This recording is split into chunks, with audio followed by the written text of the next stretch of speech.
اعوذ باللہ من الشیطان اللعین الرجیم بسم اللہ الرحمن الرحیم السلام علیکم ورحمۃ اللہ وبرکاتہ۔ اللہ تبارک و تعالیٰ کا شکر ہے کہ میں کراچی سے تاج العلماء مولانا محمد نقی نجفی علی مقامہ کا پوتا علی احمد آپ کی خدمت میں حاضر ہوں۔ سورۃ الاعلیٰ جو مکی سورہ ہے، اور اس کا ترجمہ یہ ہے کہ رب اعلیٰ یعنی بلند و برتر خدا کے نام سے شروع ہونے والی سورت۔ اس کے فضائل و خصوصیات بیان کر رہا ہوں جو تفسیر نور الثقلین میں لکھے ہیں اور تفسیر مجموع البیان میں۔ جناب رسول خدا صلی اللہ علیہ وسلم نے ارشاد فرمایا کہ جو شخص سورۃ الاعلیٰ کی تلاوت کرے گا یعنی سمجھ کر پڑھے گا، خدا اس کو ہر اس حرف کے بدلے جو حضرت ابراہیم علیہ السلام اور حضرت موسیٰ علیہ السلام پر اور قرآن میں نازل ہوا ہے 10 نیکیاں عطا فرمائے گا۔ حضرت امام جعفر صادق علیہ السلام سے روایت ہے کہ جناب رسول خدا صلی اللہ علیہ وسلم نے فرمایا کہ جو شخص اپنے فرائض و نوافل میں سورۃ الاعلیٰ کی تلاوت کرے گا، اس سے قیامت کے دن کہا جائے گا کہ جنت کے جس دروازے سے چاہے داخل ہو جا۔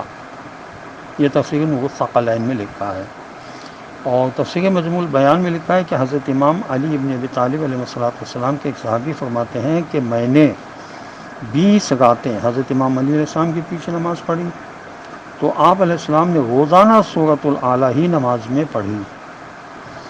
آپ علیہ السلام فرماتے تھے کہ اگر تم جان لیتے کہ اس سورت کی کیا کیا برکتیں ہیں تو تم میں سے ہر شخص اس سورت کو 10 مرتبہ روز پڑھتا، اور جس شخص نے اس سورت کو پڑھا گویا اس نے حضرت موسیٰ علیہ السلام اور حضرت ابراہیم علیہ السلام کے صحیفوں کی تلاوت کی۔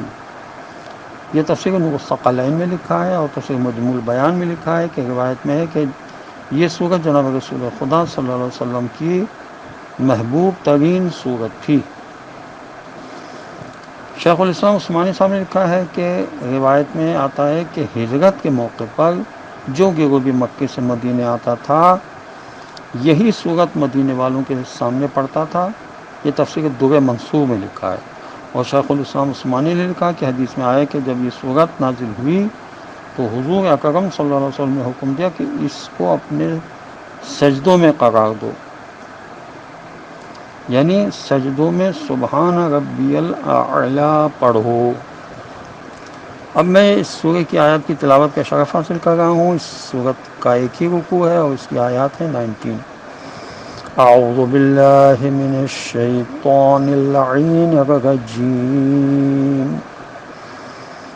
بسم اللہ الرحمن الرحیم۔ شروع کرتا ہوں اللہ کے نام کی مدد مانگتے ہوئے جو سب کو فیض و فائدے پہنچانے والا، بے حد مسلسل رحم کرنے والا ہے۔ آیت نمبر 1، سبح اسم ربک الاعلی، اپنے بلند و برتر پالنے والے مالک کے نام کی تسبیح کیجئے۔ آیت نمبر 2، الذی خلق فسوی، جس نے پیدا کیا اور جسم کے اعضاء میں بالکل ٹھیک توازن قائم کیا۔ آیت نمبر 3، والذی قدر فہدی، اور جس نے تقدیر مقرر کی پھر صحیح راستے کی راہ بھی دکھائی۔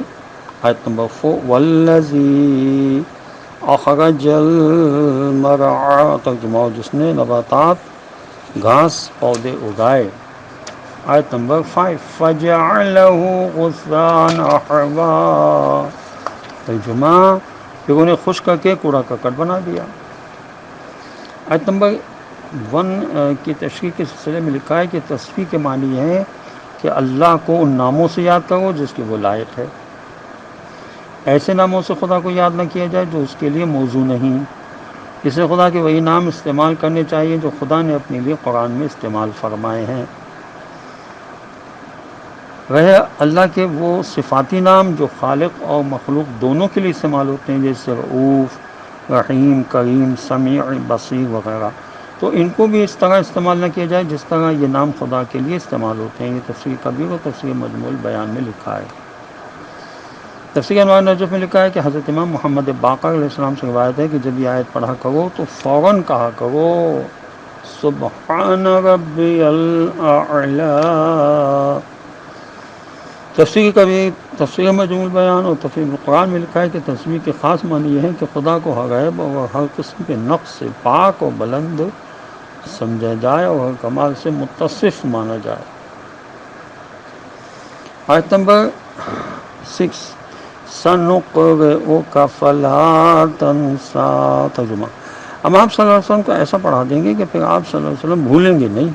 آیت نمبر 7 الا ما شاء اللہ انہ یعلم الجہر وما یخفی، ترجمہ سوا اس کے جو اللہ چاہے۔ اللہ ظاہر کی باتوں کو بھی خوب جاننے والا ہے اور اسے بھی جانتا ہے جو چھپا ہوا ہو۔ آیت نمبر 8 وَنُيَسِّرُكَ لِلْيُسْرَىٰ، ترجمہ۔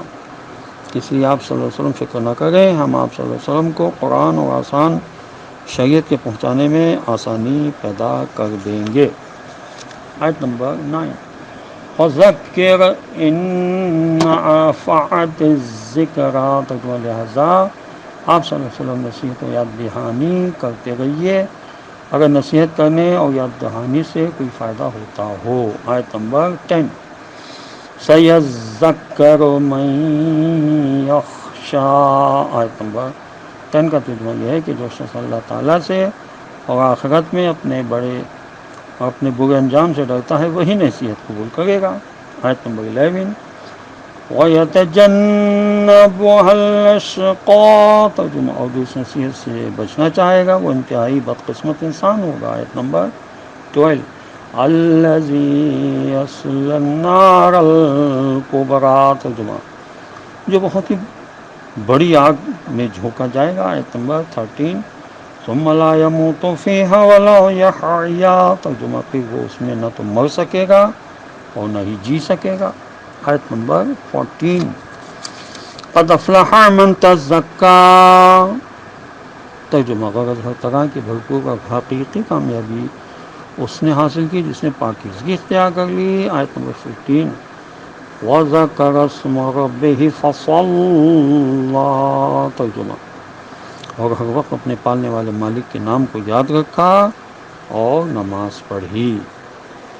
جناب امیر المومنین نے سامنے فرمایا کہ جو اپنے باطن کی اصلاح کرتا ہے خدا اس کے ظاہر کی اصلاح کر دیتا ہے، جو اپنے دین کے لیے کام کرتا ہے خدا اس کی دنیا کے لیے کفایت کرتا ہے، جو اپنے اور اپنے خدا کے درمیان اصلاح کر لیتا ہے خدا اس کے اور لوگوں کے درمیان اصلاح کر دیتا ہے۔ یہ نہج البلاغہ میں کلمات قصار ہے۔ اور حضرت امام جعفر صادق علیہ السلام سے روایت ہے کہ یہ آیت اس شخص کے لیے ہی ہے جس نے عید کے دن فطرہ نکالا، یہ من لا یحضر الفقیہ میں لکھا ہے۔ آیت نمبر 16 بل تؤثرون الحیات الدنیا، ترجمہ۔ مگر تم لوگ دنیا کی زندگی کو ترجیح دیتے ہو۔ آیت نمبر 17 والآخرۃ خیر وابقیٰ، ترجمہ۔ حالانکہ آخرت بہتر بھی ہے اور ہمیشہ باقی رہنے والی بھی ہے۔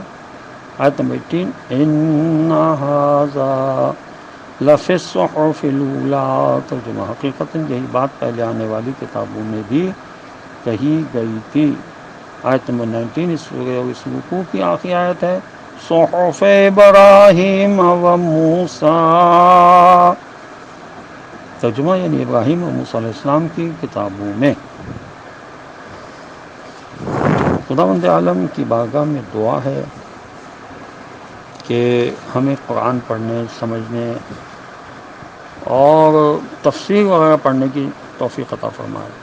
تفسیر برہان میں کہ حضرت ابو ذر نے حضور اکرم صلی اللہ علیہ وسلم سے متعدد سوالات کیے، ان میں یہ بھی ہیں کہ ابو ذر نے دریافت کیا تحیہ مسجد کیا چیز ہے؟ فرمایا 2 رکعت نماز۔ پوچھا نماز کیا ہے؟ فرمایا اللہ کی عبادت ہے۔ اچھا موضوع ہے کہ تھوڑی پڑھے یا زیادہ؟ فرمایا کون سا عمل افضل ہے؟ فرمایا اللہ پر ایمان رکھنا اور جہاد کرنا۔ رات کا کون سا حصہ افضل ہے؟ فرمایا پچھلی رات کا حصہ۔